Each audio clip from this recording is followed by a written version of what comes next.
বিসমিল্লাহির রহমানির রহিম। আল কোরআনের অনুবাদ শিক্ষা কোর্সের অষ্টম পর্বে আপনাদের সবাইকে স্বাগত জানাচ্ছি। আমি মোহাম্মদ মুফাজ্জল হোসেন। অষ্টম পর্বে আজকে আমরা যে বিষয়গুলো নিয়ে আলোচনা করব তা হচ্ছে 1 থেকে 7 পর্যন্ত পর্বগুলোতে আমরা যে বিষয়গুলো শিখেছি এবং যে প্রশ্নের উত্তরগুলো জানা না থাকলে আপনি অবশ্যই আরবি ভাষার অনুবাদ করতে পারবেন না, সেই প্রশ্নগুলো আজকে আমরা একটু দেখে নিব। চলুন শুরু করা যাক। প্রথম প্রশ্ন হচ্ছে, আরবি হরফ কয়টি? হরফগুলো শব্দের প্রথমে, মাঝে ও শেষে বসলে তার আকৃতিগুলো কেমন হয়? আমরা জানি আরবি হরফ 29টি। হরফগুলো যখন আলাদা আলাদা থাকে তখন এক ধরনের চেহারা, কিন্তু যখন এগুলো কোনো শব্দে ব্যবহৃত হয় তখন আরবি হরফগুলোর শুধু উপরের অংশ বসে অথবা শুধু ডানের অংশ বসে। আবার শুনেন, আরবি হরফগুলো যখন শব্দে ব্যবহৃত হয় তখন হরফগুলো শুধু উপরের অংশ বসে অথবা শুধু ডানের অংশ বসে। 2 নম্বর প্রশ্ন হচ্ছে, হরকত তানবিন কাকে বলে? যজম ও তাজদিদের উচ্চারণ পদ্ধতি কেমন? 1 জবর 1 জের 1 পেশকে হরকত বলে। আমরা জানি এগুলোর উচ্চারণ একটু তাড়াতাড়ি করতে হয়। আর 2 জবর 2 জের 2 পেশকে তানবিন বলে। যজম হচ্ছে যজমলা হরফের আগের হরফের হরকতের উচ্চারণকে যজমলা হরফের উপর এনে থামিয়ে দেওয়াটার নাম হচ্ছে, এটা হচ্ছে যজমের কাজ। আর তাজদিদ হচ্ছে আমরা যদি কোনো আরবি অক্ষরকে সংযুক্ত করে লিখতে চাই তাহলে আমরা তার ওই অক্ষরটার উপরে তাজদিদ দেব, তাহলে বোঝা যাবে সেখানে 2টা হরফ রয়েছে একই রকমের। 3 নম্বর প্রশ্ন হচ্ছে, আরবিতে শব্দকে কি বলে? আমরা কি শিখেছিলাম? আরবিতে শব্দকে কালিমা বলে। কালিমা কয় প্রকার? আরবিতে কালিমা হচ্ছে 3 প্রকার, মানে শব্দ 3 প্রকার। কালিমা বলতে ওই যে কালিমা তৈবা, কালিমা শাহাদাত, এগুলো না কিন্তু। হ্যাঁ, কালিমা মুজাম্মাল, মুফাসসাল এগুলো আমি বলিনি। আমি বলেছি আরবি শব্দকে কালিমা বলে। কালিমা 3 প্রকার, একটা হচ্ছে ইসিম, একটা হচ্ছে ফেল, আর একটা হচ্ছে হারফ। তো আরবি কালিমার পরের প্রশ্ন 4 নম্বর, আরবি কালিমার শেষ হরফে সাধারণত কী চিহ্ন থাকে? হরফ ব্যতীত ইসিম এবং ফেলের শেষ অক্ষরে সবসময় 2টা পেশ থাকবে। ভালো করে বুঝেন, এটা মনে রাখতেই হবে আপনাকে। হরফ ব্যতীত ইসিম এবং ফেলের শেষ হরফে 2টা পেশ থাকবে। অন্য কোনো কারণ ঘটলে তার ব্যতিক্রম করবে। যদি আমরা এগুলো না থাকে তাহলে আমরা ধরে নেব যে এখানে অন্য কোনো অর্থ প্রকাশ করতে চেয়েছে, অন্য কোনো কারণে এগুলোতে অন্য এই হরকত এসেছে। ইসিম কি? একটি ইসিম থেকে কোন 4টি বিষয় অবশ্য জানা যাবে? আমরা জেনেছিলাম নাউন, প্রোনাউন, তারপরে অ্যাডজেক্টিভ, অ্যাডভার্ব এবং কনজাংশনগুলো হচ্ছে আমাদের ইসিম, অর্থাৎ যে কোনো নাম বোঝাইলে সেগুলো হচ্ছে ইসিম। তো একটি ইসিম থেকে মূলত 4টা বিষয় জানা যাবে অবশ্যই। শুধু ইসিম না, ইসিম এবং ফেল আপনি যেটাই বলেন না কেন সেখান থেকে আপনি 4টা বিষয় অবশ্যই জানতে পারবেন।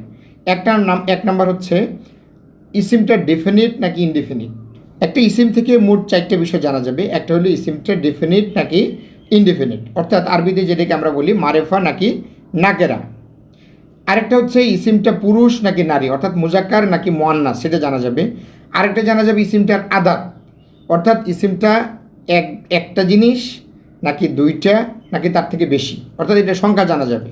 আরেকটা জানা যাবে ইসিমটি এটা মারফু নাকি মানসুব নাকি মাজরুর, অর্থাৎ এটার উপরে পেশ আছে শেষ অক্ষরে। ইসিমটা শেষ অক্ষরে কি পেশ আছে নাকি জবর আছে নাকি জের আছে, এটা জানা যাবে। 6 নম্বর হচ্ছে ইসিম কখন মারেফা হয়? আলিফ লাম যুক্ত মারেফা ইসিমের শেষ অক্ষরে কি বসে? তো ইসিম বেশ কয়েকটি কারণে মারেফা হয়, আমরা এগুলো জানবো। সাধারণত ইসিমের পূর্বে আলিফ লাম বসালে ইসিমটি মারেফা হয়ে যায়। আলিফ লাম যুক্ত ইসিমের শেষ অক্ষরে অবশ্যই একটা হরকত বসবে, তানবিন থাকবে না, এটা ভালো করে মনে করতে হবে। সাধারণত একটা পেশ বসে, কখনো জবর বা জেরো আসতে পারে, তবে সেটা কম। তাহলে আলিফ লাম যুক্ত ইসিমের শেষ অক্ষরে অবশ্যই হরকত হবে, মানে একটা জবর, একটা পেশ অথবা একটা জের, যে কোনো একটা হবে, এখানে তানবিন হবে না। তো আলিফ লাম যুক্ত ইসিম ছাড়াও আরও কিছু ইসিম রয়েছে যেগুলো মারফু ইসিম, যেমন ইসমু আলাম। ইসমু আলাম কি, যেটাকে আমরা ইংরেজিতে বলি প্রপার নাউন, অর্থাৎ পৃথিবীতে যার সংখ্যা কেবল একটাই, একাধিক রকমের দুইটা জিনিস পৃথিবীতে নাই, তাকে আলাদা করে আনা যায়, এগুলো হচ্ছে ইসমু আলাম। যেমন হিমালয় পর্বত পৃথিবীতে একটাই, ঢাকা মেডিকেল কলেজ পৃথিবীতে একটাই, তারপরে ঢাকা সিটি পৃথিবীতে একটাই, তারপরে যেন মক্কা পৃথিবীতে একটাই, আটলান্টিক মহাসাগর পৃথিবীতে একটাই, এগুলো হচ্ছে সবগুলোই হচ্ছে আপনার ইসমু আলাম। হ্যাঁ, তারপরে যদি বলি আব্দুস সাত্তার, তার বাবার নাম, তার চেহারা, মায়ের নাম সব মিলিয়ে পৃথিবীতে আরেকজন আব্দুস সাত্তার আপনি পাবেন না, এগুলো হচ্ছে ইসমু আলাম। আরেকটা হচ্ছে দমির, মানে ইংরেজি যেটাকে বলা হয় pronoun, I, we, he, she, me, my, mine, এগুলো হচ্ছে দমির। এগুলো সবগুলো হচ্ছে মারেফা ইসিম, এগুলো মনে রাখতে হবে। তারপরে হারফু ইস্তিফহাম, যেগুলো যে আমরা প্রশ্ন করি, হো, what, which, home, how many, how much, অর্থাৎ প্রশ্নবোধক শব্দ, কে, কি, কোথায়, কেন, কিভাবে, এগুলো সবগুলোই হচ্ছে হারফু ইস্তিফহাম যেগুলো আছে, এগুলো হচ্ছে মারেফা ইসিম। তারপরে ইসমু ইশারা, এটা ওটা এগুলো ওইগুলো, আরবিতে যেগুলো আমরা বলি হাজা, জালিকা, তারপরে হাতানি, হাজানি, উলাইকা, এগুলো সবগুলো হচ্ছে ইসমু ইশারা যেগুলো, এগুলো সবগুলো মারেফা ইসিম। আরেকটা হলো ইসমু মাসুলা। ইসমু মাসুলা হচ্ছে আমরা যেগুলো বলি রিলেটিভ প্রোনাউন, যেমন যে বালকটি এখানে এসেছিল সে আমার ভাই, এই যে বালকটি, এই যে শব্দটা হচ্ছে ইসমু মসুলা। হ্যাঁ, তারপরে তুমি যেগুলো বিক্রি করলে সেগুলো আমি কিনতে চেয়েছিলাম, এই যেগুলো এখানে, যেগুলো হচ্ছে ইসমু আলাম, দুঃখিত ইসমু মসুলা, এই সবগুলো হচ্ছে মারেফা ইসিম। তাহলে আলিফ লাম যুক্ত, তারপরে ইসমু আলাম, দমির, হারফু ইস্তিফহাম, ইসমু ইশারা, ইসমু মৌসুলা, এগুলো সবগুলো হচ্ছে মারেফা ইসিম। চাপ নেবেন না, নাম মনে না থাকলে মনে করার কোনো দরকার নাই, শুধু আলিফ লাম যুক্তগুলো মনে রাখুন একবার, তারপর বাকিগুলো আপনি এমনিতে বুঝে যাবেন। 7 নম্বর প্রশ্ন হচ্ছে কালিমার জিন্স কয় প্রকার? কালিমার জিন্স 2 প্রকার, একটা হলো মুজাক্কার, আরেকটা হচ্ছে মুয়ান্নাস। মুজাক্কার মানে হলো পুরুষবাচক, আর মুয়ান্নাস হলো স্ত্রীবাচক। মুয়ান্নাস ইসিমের মূল চিহ্ন কি আমরা জানি, মুয়ান্নাস ইসিমের মূল চিহ্ন হচ্ছে গুলতা।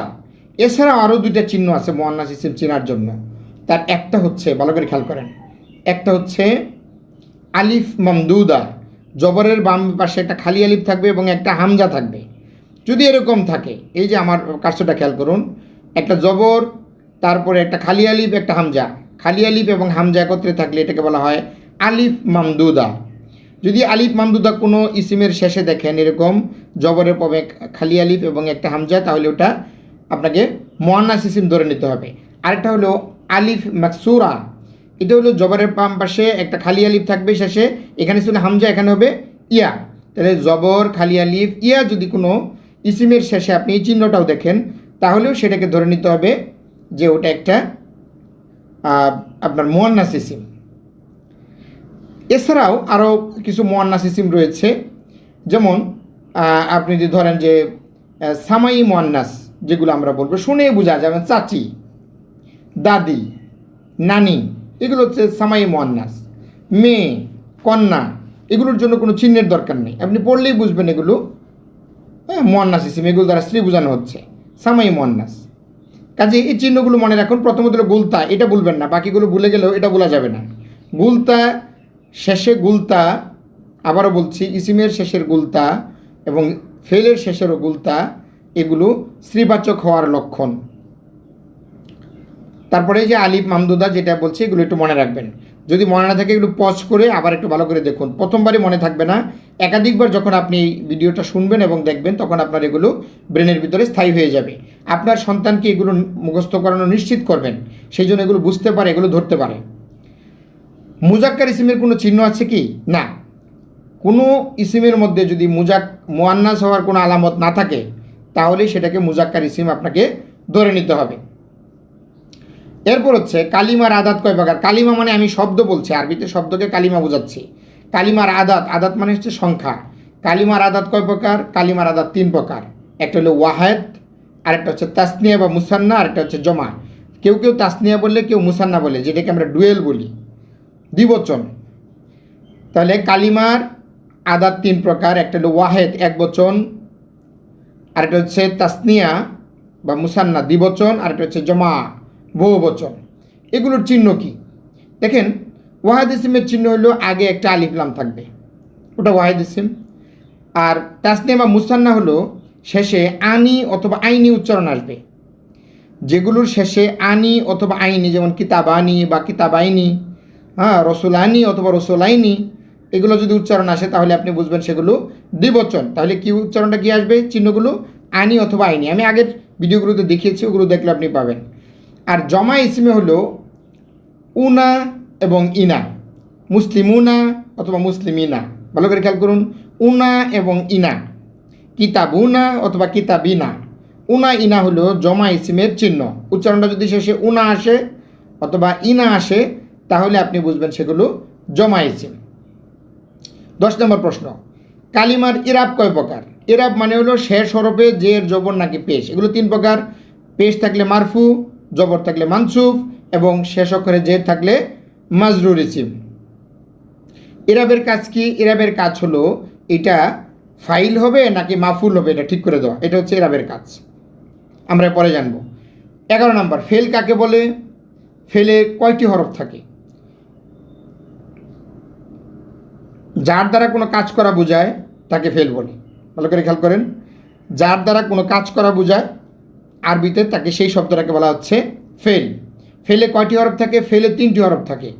প্রথম অক্ষরটার নাম হচ্ছে ফা কালিমা, মাঝখানেটার নাম হচ্ছে আইন কালিমা, তারপরেরটার নাম হচ্ছে লাম কালিমা। এখানে কালিমা বললে শব্দ বোঝাবেন না, বরং এই অক্ষরটারই ওইটা নাম।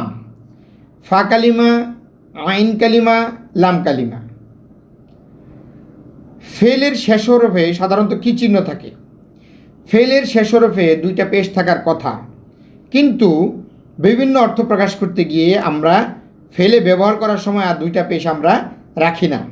এটা ভালো করে খেয়াল করতে হবে। ফেল যখন আমরা বাক্যে ব্যবহার করব তখন আমরা, অর্থাৎ মিজানে যখন নিয়ে আসব, শব্দের সাথে ফেলকে যুক্ত করব, তখন আর তার শেষে 2টা পেশ থাকবে না। তখন সেখানে আমাদের যেইটা প্রয়োজন আমরা সেই চিহ্নটা ব্যবহার করব। আমরা একটু পরবর্তীতে দেখাচ্ছি আপনাদেরকে। একটি ফেল থেকে মোট কয়টি তথ্য জানা যায়? একটি ফেল থেকে মোট 3টা তথ্য জানা যায়। ভালো করে মনে রাখুন, একটা ফেল থেকে 3টা তথ্য জানা যায়। প্রথমে একটা কাজ জানবেন, তারপরে কাজটা কে করলো তার নাম জানবেন, তারপরে আপনি জানবেন কাজটি কখন করা হলো, সেটা আপনি জানতে পারবেন। তাহলে একটা ফেল থেকে কয়টা তথ্য পাওয়া যায়? একটা কাজ করায় কাজের নামটা, কাজটা জানা যায়। 2 নম্বর হলো কাজটা কে করলো, অর্থাৎ ফাইলকে, সেটা জানা যায়। আর একটা হচ্ছে কাজটা কোন সময়ে হলো, অর্থাৎ এটার মিজান কি, আপনি সেটা জানতে পারবেন।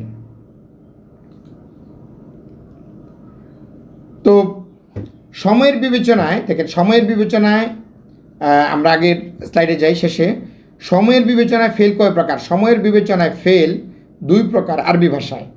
অন্যান্য ভাষায় যেমন ইংরেজিতে present tense, past tense, future tense রয়েছে, বাংলায় বর্তমানকাল, অতীতকাল, ভবিষ্যৎকাল রয়েছে, কিন্তু আরবিতে শুধুমাত্র 2 ধরনের টেন্স আছে, 2টা কাল আছে। একটা হলো বর্তমান ভবিষ্যৎ মিলে একটা, আর একটা হচ্ছে অতীত একটা। যেটা আগে গেছে ওইটা আগে বলতে হবে ফেল মাদি, তারপরে বর্তমান এবং ভবিষ্যৎ মিলে হতে ফেল মুদারে। পরের প্রশ্ন হচ্ছে ফাইল ও মাফুল কি? কাজটা যে করে, ফেলটা যে সংগঠন করে, যে করে যে কাজটা, এই কর্তাকে বলা হচ্ছে ফাইল। আর কাজটা যে রিসিভ করে, যেমন মিনা একটি বই পড়ে, এখন এই পড়া কাজটা রিসিভ করতেছে বইয়ে, তাহলে বই হচ্ছে মাফুল, অর্থাৎ কর্ম। বিষয়টা ক্লিয়ার? একটা হচ্ছে ক্রিয়া, আরেকটা হচ্ছে কর্তা, আরেকটা হচ্ছে কর্ম বা অবজেক্ট। ফাইলের উপর কী চিহ্ন বসে? ফাইলের উপর সবসময় পেশ বসবে, এটা খেয়াল রাখবেন। ফাইলের উপরে সবসময় পেশ বসবে। যদি বলি কল আল্লাহু, তাহলে হলো আল্লাহ বলেছেন। কল আল্লাহু, আল্লাহ বলেছেন। যদি বলি কল আল্লাহা, তাহলে সে আল্লাহকে বলেছে। ভালো করে খেয়াল করতে হবে, সে আল্লাহকে বলেছে। এই যদি জবর থাকে, জবর হলো মাফুলের উপরে জবর বসে, জবর হলো কর্ম, বিষয়টা খেয়াল করতে হবে। ফেলের পরপরই যদি কোনো শব্দে পেশ থাকে তাহলে সেটা হচ্ছে ফাইল। ফাইল মানে হলো কর্তা, কর্তার উপরে সবসময় পেশ বসবে। আবারও মনে রাখেন, ফেলের পরপরই কোনো শব্দ বসলে সেই শব্দের উপরে যদি পেশ থাকে তাহলে সেটা হচ্ছে কর্তা বা ফাইল। আর মাফুল হচ্ছে তার উপরে জবর বসবে, মাফুলের উপরে সবসময় কি বসবে? জবর বসবে। এটা ফাইলের পরে বসে মাফুল। আচ্ছা, তারপরে আমরা 14 নম্বর প্রশ্নে যাই। ফেলের পরপরই কে বসে? ফেলের পরপরই ফাইল বসে। হ্যাঁ, মাফুল ফাইলের পরে বসে। কখন ফাইলের জন্য আলাদা শব্দ বসাতে হয় না? ভালো করে বুঝেন। আমরা বলি না সে বাড়ি গেল, এখানে সে একটা আলাদা শব্দ বাংলায়, কিন্তু ইংরেজিতে, এই আরবিতে এই কখনো কখনো ফাইলের জন্য আলাদা শব্দ বসাতে হয় না, কিছু চিহ্ন বসালে হয়। ফাইল যখন প্রনাউন হয়, আমি, তুমি, সে, তারা, তাদেরকে, তারা দুজন এরকম হয়, তোমরা, হ্যাঁ তোমরা দুজন এরকম হয়, প্রনাউন হয়, বাংলায় বলে সর্বনাম হয়, তখন ফাইলের জন্য আলাদা কোনো শব্দ বসাতে হয় না। শুধু ফেলের শেষে শেষ অক্ষরে জের, জবর এবং আরও দু একটা অক্ষর যোগ করে দিলেই আমরা বুঝতে পারবো এটার ফাইলকে, কর্তাকে। ফেল মাদি চেনার জন্য বাংলা বাক্যের শেষে কি থাকে? আমরা চিনব ফেল মাদি। ফেল মাদি চেনার জন্য বাংলা বাক্যের শেষে, আমি কিন্তু আরবি বলিনি, বাংলা বাক্যের শেষে সাধারণত লাম, ল, লে, লেন, এসি, এসও, এসে এরকম চিহ্ন থাকে। যেমন বলেছে, বলেছি, বলেছ, তারপরে বললাম, বললে, বললেন, এগুলো।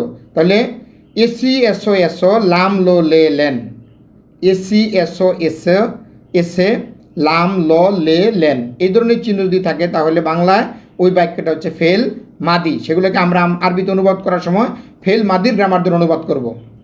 ফেল মাদি চেনার জন্য বাংলা বাক্যের শেষে কী চিহ্ন থাকে? অলরেডি আমি এটা বলে ফেলেছি। ফেল মাদির ফাইল যদি সে হয় তাহলে লাম কালিমে আমরা কি বসাবো? ফেল মাদির ফাইল সে হলে লাম কালিমায় আমরা একটা জবর বসাবো, শুধু এইটুকুই, আর কোনো কিছুই না। আমরা চলেন একটু দেখি, আমরা এই প্রশ্নগুলোতে আবার আসবো। আমরা এগুলো আপনাদেরকে পড়িয়েছিলাম। দেখেন, ফাইল যদি ফেল মাদিতে ফাইল যদি সে হয় কর্তা, তাহলে লাম কালিমায় একটা জবর বসবে। ফাইল তারা দুজন হলে লাম কালিমায় জবর ও পরে একটা অতিরিক্ত খালি আলিফ যোগ করতে হবে। ফাইল যদি তারা অনেকে হয়, লাম কালিমায় পেশ এবং শেষে আলিফ, ওয়াও আলিফ যোগ করতে হবে। উদাহরণ দেখি তাহলে হবে। একটা উদাহরণ দেখাবো। যেমন কলা, সে বললো, এই দেখেন সের জন্য, সে হলো আমাদের ফাইল কর্তা, এই জন্য লাম কালিমায় আমরা একটা জবর বসিয়েছি। কলা, তারা দুজন বললো, যে লাম কালিমায়ের পরে এই জবরের পরে একটা খালি আলিফ যুক্ত করেছি। আর কলু, আমরা এখানে কি করেছি? এই যে লাম কালিমা একটা পেশ দিয়েছি, পরে ওয়াও আর আলিফ যোগ করে দিয়েছি, এর দ্বারা সাবজেক্ট হয়ে গেছে তারা। আর জবরের পরে একটা আলিফ দিলে হলো তারা দুজন। এটা আগের ইয়েগুলোতে দেখে নেবেন। ধরেন সাবজেক্ট যদি হয় তুমি, তোমরা, তোমরা দুজন এরকম, তাহলে কি হবে? ফাইল যদি তুমি হয় তাহলে লাম কালিমায় আমরা একটা, এই লাম কালিমায় বসাবো আমরা জজম, এবং তারপরে একটা তা, গুলতা না কিন্তু খোলাতার উপর একটা জজম দেব তুমি হলে। এটা আপনাদের প্র্যাকটিস করে করে মনে রাখতে হবে চিহ্নগুলো। তুমির ক্ষেত্রে তা, তুমি না, এরপরে তুমি, তোমরা, তোমাকে, তোমাদের, এগুলো থেকে পরে যেমন আমি, আমরা, এগুলো যদি আসি, এই লাম কালিমায় সবসময় জজম হবে। লাম কালিমাটা খেয়াল রাখতে হবে, জজম হবে। পরে তা যোগ করলে হলো তুমি, তারপরে একটা খালি আলিফ দিলে তোমরা দুজন, আর পরে যদি তুম যুক্ত করি তাহলে হলো তোমরা অনেকেই।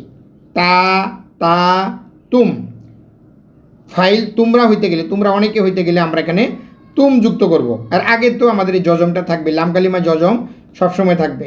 একটা উদাহরণ দেই, উল্তা, এ দেখেন লাম কালিমায় জবর এবং শেষে তা যোগ করেছি, এই জন্য ফাইল হলো তুমি। এখন তোমরা দুজন, এই তায়ের পরে একটা আলিফ যুক্ত করেছি, তাহলে এই ফাইল তোমরা দুজন হয়ে গেছে। তারপরে লক্ষ্য করেন তুম যুক্ত করেছি, যে ইয়ার পরে তুম, তাহলে তোমরা সবাই, ফাইল হলো দুজনের বেশি। এটা আমরা শিখেছি। এরপরে সাবজেক্ট যদি আমি অথবা আমরা হয়, ইয়া মুতাকাল্লিম হয়, তাহলে কী হবে? ফাইল আমি হলে ওই লাম কালিমায় তো অবশ্যই জজম হবে, তারপরে তু হবে। তুমি হলে আগে আমরা তা ব্যবহার করেছিলাম, এখন এখানে তু যুক্ত করব আমির জন্য তু, এবং আমরার জন্য যুক্ত করব না, নুন জবর শেষে একটা খালি আলিফ আছে না। অবশ্যই এগুলোর আগের যে লাম কালিমা এগুলো জজম হবে। একটা উদাহরণ দেখি, উলতু, আমি বলেছি। যদি বলতাম উলতা তাহলে তুমি বলেছো হয়তো, কিন্তু এখানে দেখেন আমি বলছি উলতু, কারণ এই তুটা হলো আমির জন্য এসেছে, যে তু উলতু, আমি বলেছি। তারপরে উল না, আমরা বলেছি। আচ্ছা, আমরা এবার আগের প্রশ্নগুলোতে যাই, একটু দেখি আমাদের আগের প্রশ্নগুলোতে আমরা যেখানে রেখে এসেছিলাম।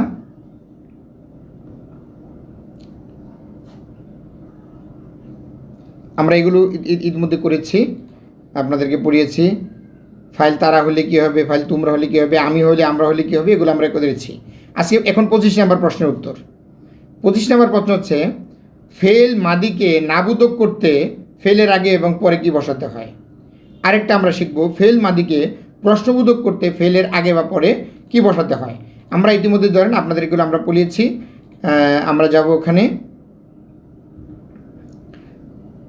ফেলকে আমরা শিখব যে আমরা যদি ফাইলকে স্ত্রীবাচক করতে চাই, কর্তাকে আমরা স্ত্রীবাচক করব, তাহলে কি হবে, এই সে যদি স্ত্রীবাচক হয়, মহিলা হয়, তাহলে আমরা শুধু এই ফেলের শেষে একটা তা সাকিন যোগ করে দেব। এই তা দিয়ে দুইটা শিখেছিলাম, একটার মধ্যে তা জবর, আরেকটার মধ্যে শুধু এই ইয়ে যোগ করেছিলাম। এখন আমরা শিখতেছিল তায়ের উপরে জজম দেওয়ার জন্য, একটা শিখেছিলাম তা জবর, আরেকটা তা পেশ তু শিখেছিলাম। এখন তা জজম ফাইল সে হলে, আর ফাইল যদি তারা দুজন হয়, এটাকে স্ত্রীবাচক হলে, তারা দুজন যদি মহিলা হয়, তাহলে তা এটা আলিফ হবে আগেরটার মতোই, এটা কোনো পরিবর্তন নাই। আর ফাইল তারা অনেকে হলে লাম কালিমায় এই জজম দিয়ে তারপরে একটা না যোগ করতে হবে। আমরা উদাহরণগুলো দেখি, দেখেন এগুলো সবগুলো কিন্তু স্ত্রী জাতীয় ফাইল। সে বলল, পুরুষবাচক হলে কয়লা, স্ত্রীবাচক করার জন্য কয়লাত একটা তা সাকিন যোগ করে দিয়েছি।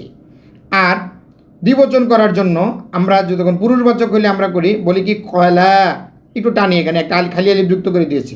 কিন্তু তারা দুজন যদি স্ত্রীবাচক হয়, তাহলে কয়লাতা, কয়লাতা একটু আমরা এই যে একটা এই তা যুক্ত করে দিয়েছি, এটাকে স্ত্রীবাচক করার জন্য। এগুলো আপনি একটু দেখে দেখে চিহ্নগুলো মুখস্থ করে নেবেন, স্ত্রীবাচকের চিহ্নগুলো মুখস্থ করে নেবেন। প্রথম স্ত্রীবাচক না শিখলেও আপনাদের চলবে। যদি খুব ঝামেলা মনে করেন স্ত্রীবাচক এই মুহূর্তে শেখার দরকার নেই, আপনি জেনে রাখেন, যখন আপনি আরও অ্যাডভান্স হবেন তখন যেন আপনার আমার এই ভিডিওগুলো দেখে আপনি স্ত্রীবাচকও করতে পারেন। কোথাও দেখে আপনি যেন ঝামেলায় পড়ে না যান হঠাৎ স্ত্রীবাচক দেখে। এবং স্ত্রী যদি অনেক কর্তা, যদি ফাইল স্ত্রী জাতীয় অনেকেই হয়, দুইয়ের বেশি হয়, তাহলে আমরা কি করি দেখেন, পুরুষবাচকের ক্ষেত্রে আমরা কি করেছিলাম, কলু একটা ওয়াও আলিফ যোগ করেছিলাম এবং আগে পেশ। এখন আমরা কি করব, কুলনা, এই লাম কালিমায় জজম এবং শেষে একটা না যুক্ত করেছি আমরা। এখানেও একটা না যুক্ত হয়েছে, যেহেতু আগেরটাও নুন আছে, এখানে এই দুইটা না একত্র হয়ে আমরা এখানে তাসদিদ দিয়েছি। এগুলো কঠিন কিছু না, হ্যাঁ, না যুক্ত হয়েছে সবগুলোর ভিতরে, দেখবেন।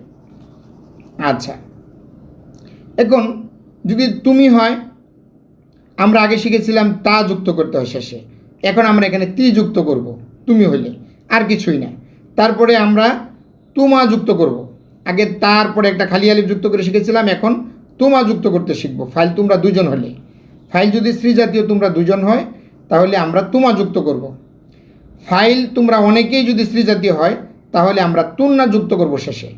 ইতিমধ্যে আমরা এগুলো আপনাকে দিয়ে দিয়েছি, যেমন উলতি, তারপরে উলতুমা, হ্যাঁ, তারপরে এখানে দেখেন এই উলতুন্না, স্ত্রীবাচক করার ক্ষেত্রে আমরা এই যে তুন্না যুক্ত করেছি, আমরা এগুলো যুক্ত করেছি, এই যে তুন্না, সবগুলোর মধ্যে তুন্না তুন্না তুন্না আছে।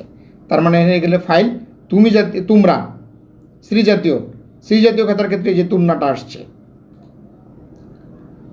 আর আমি এবং আমরার ক্ষেত্রে স্ত্রীবাচক করা যায় না। ফেল মাদিকে নাবুদক করা খুবই সহজ। আমরা ফেল মাদি পড়ছি, আমরা কিন্তু ফেল মুদারেতে এখনো যাইনি। ফেল মাদিরই আমরা এই হাবুদক, নাবুদক ইত্যাদি ইত্যাদি শিখছি। ফেল মাদিকে নাবুদক করার জন্য কি করতে হয় দেখেন, ফেল মাদিকে নাবুদক করার জন্য ফেলের আগে শুধুমাত্র একটি মা বসাতে হয়। ঠিক আবার আপনি যদি প্রশ্ন করার জন্য কিন্তু মা আসে, ইসিমের আগে মা বসাইলে প্রশ্ন হয়ে যাবে।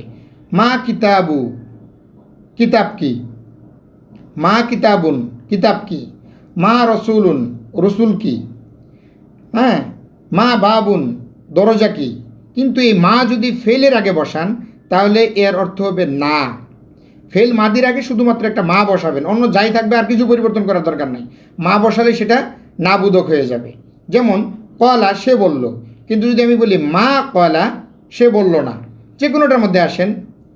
মা আলিমা, আলিমা তারা দুজন কাজ, তারা এই জানা অর্থ হলো মানে এই আলিমা অর্থ হলো সে জানলো, আর আলিমা তারা দুজন জানলো।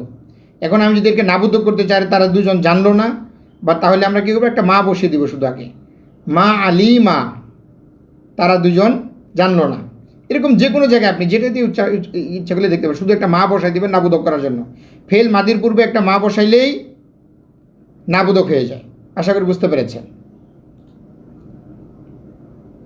সবগুলো ক্ষেত্রে একই অবস্থা।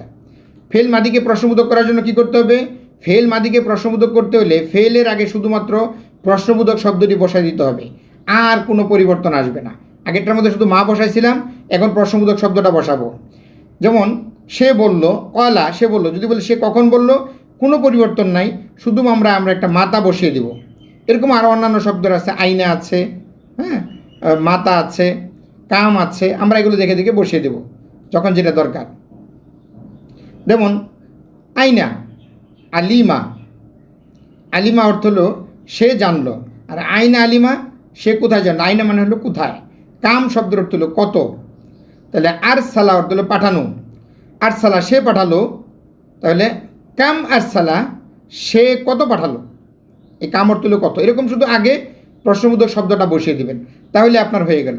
তবে আরেকটা বিষয় আছে, যদি প্রশ্নটার উত্তর ইয়েস নো দিয়ে দেওয়া যায়, অথবা হ্যাঁ অথবা না দিয়ে দেওয়া যায়, তাহলে ফেলটার আগে শুধু আপনি একটা আ বসিয়ে দেবেন। এই যে হামজার উপর একটা জবর দেখেন, আ অথবা হাল বসিয়ে দেবেন, যেটা মন চায় আপনার।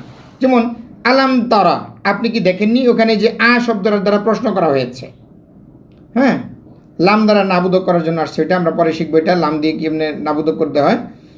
হাল, হাল বসাইলেও হবে। তাহলে ফেলের পূর্বে হাল অথবা আ আসলে আমরা বুঝবো এটার দ্বারা একটা প্রশ্ন করা হয়েছে, যেটার উত্তর হবে ইয়েস অথবা নো, হ্যাঁ অথবা না।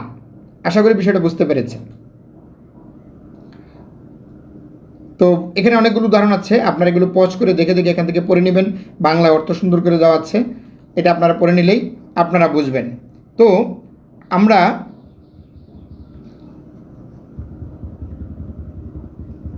ইতিপূর্বে আমরা যে সমস্ত বিষয় শিখেছিলাম, যে প্রশ্নগুলো আমরা শিখেছিলাম এখন পর্যন্ত, আমরা সেগুলো আপনাদেরকে উত্তর দেওয়ার চেষ্টা করলাম। ইনশাআল্লাহ আল্লাহ চাহে তো আপনারা এগুলো থেকে ভালোভাবে শিখে নেবেন। আর এই প্রশ্নগুলোর উত্তরগুলো যদি আপনাদের জানা না থাকে, এই প্রশ্নগুলোর উত্তর জানা না থাকলে আমি আবার প্রশ্নগুলো দেখাচ্ছি। এই প্রশ্নগুলোর উত্তর যদি এক থেকে প্রায় আপনার 26টা প্রশ্নের উত্তর যদি আপনি না জানেন, তাহলে আপনি ঠিকমতো আরবির অনুবাদ করতে পারবেন না। আমরা আগেই বলছি, আমরা শুধু ফেল মাদি অতীতকালের বিভিন্ন ধরনের ফরমেশন পড়াচ্ছি। আমরা পরবর্তীতে আরও ক্লাস করাবো ইনশাআল্লাহ। আশা করি আপনারা আমার ক্লাসগুলো থেকে উপকৃত হবেন, এবং যারা আমার ভিডিওগুলো নিয়মিত দেখেন, যাদের শিক্ষার্থী আছে, আমি আগেও বলছি, এই মিজান শিখতে গিয়ে, এই নাহুসরফ শিখতে গিয়ে অনেকের পিঠের চামড়া উঠে যায় মাদ্রাসাগুলোতে। হ্যাঁ, তারা হয়তো আমার চেয়ে অনেক বেটার পড়াবেন, ভালো পড়াবেন, কিন্তু এগুলো যদি আপনি শিখে যান, আপনি গ্রামারটা ফার্সিতে মুখস্থ করার আগে অথবা উর্দুতে মিজান পড়ার আগে আপনি এখান থেকে গ্রামারটা ধরে ফেলতে পারবেন। ফলে আপনি ওইটা মুখস্থ করে নিলেন, অসুবিধা নেই, কিন্তু আপনি যা বোঝার তা এখান থেকে আপনি বুঝে দিতে পারবেন। আল্লাহ আমাদেরকে সহজ করে দিন, আল্লাহ যেন এটাকে সবার জন্য সহজ করে দেন। এবং যারা তলিবুল ইলম আছেন, যারা বিভিন্ন ছাত্রছাত্রী আছেন, বিভিন্ন মাদ্রাসা পড়ছেন, তাদের জন্য আমার এই কোর্সটা যেন কিছুটা উপকারী হয়। এখন থেকে যারা আমার ভিডিও দেখছেন, তারা আল কোরআন খুলে এই চিহ্নগুলো যেখানেই পাবেন, যেভাবে এই চিহ্নগুলো পাবেন সেখানেই অর্থ করার চেষ্টা করবেন। আমি আবারও বলছি, এই লেকচারটা শোনার পরে আপনি বিভিন্ন চিহ্ন শেখার পরে আপনি যখনই আল কোরআন রিডিং করতে যাবেন, তখনই আপনি এই চিহ্নগুলোকে অনুবাদ করার চেষ্টা করবেন। আশা করি এটা আপনাদেরকে অনুবাদ করতে অনেকটা সহায়ক হবে। আসসালামু আলাইকুম ওয়া রাহমাতুল্লাহি ওয়া বারাকাতুহু।